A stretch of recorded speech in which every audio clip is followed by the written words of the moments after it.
Hey guys, in this tutorial I'm going to show you how to make the first item on your Elementor Accordion widget to be closed by default. That is, you instead of having something like this, whenever you load a page that has an accordion, you're going to have it closed like this. So if you should refresh this page, instead of it showing this way, you're going to see it's going to come out closed. So let's dive in and get started. I'd like to point out something very important before we get started. So if you should come to your Elementor editing screen, and then you search for the accordion widget and you drag and drop the accordion widget, and your accordion widget shows like this, where all you can do is just to add some rich text and edit rich text here, like you can see.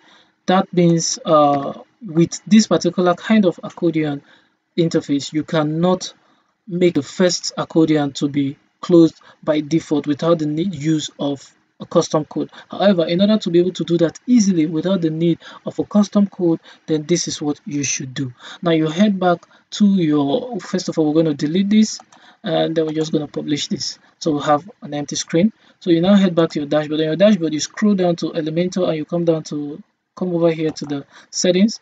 Now under the settings, you go to the future settings and you scroll down, and then you see the nested element and you set it to default.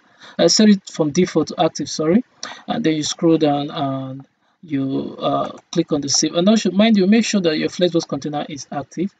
And once you've done this, you now head back here, and then we're just going to refresh this. We're just going to refresh this and allow for it to load. All right. So now when we search for the accordion widget, I'm just going to drag this accordion widget.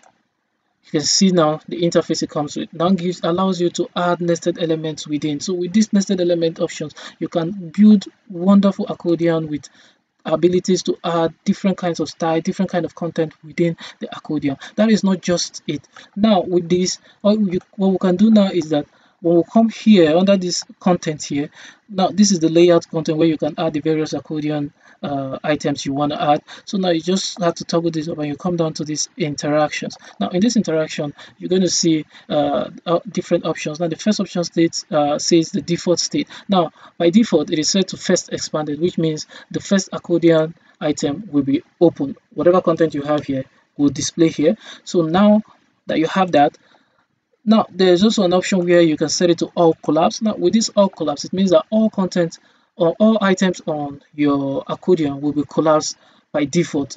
Whenever the page is loaded, all items will be collapsed by default. You also have other options such as mass items expanded, where you can set the number of items that are expanded, that are opened by default. It could be one, it could be multiple, and then there is also the animation, duration, and so on. So the takeout from this is that always make sure that you have your nested element active and also your Flexbox container active to enjoy the wonderful new features that Elementor has been constantly adding to their plugin. So that's pretty much it about this video. I hope you find this video helpful. If you're new to our channel, please remember to subscribe and hit the bell icon so you get notified first when next I drop a new video. And also do us a favor by hitting the like button on this video. So until then, see you next time. Bye bye.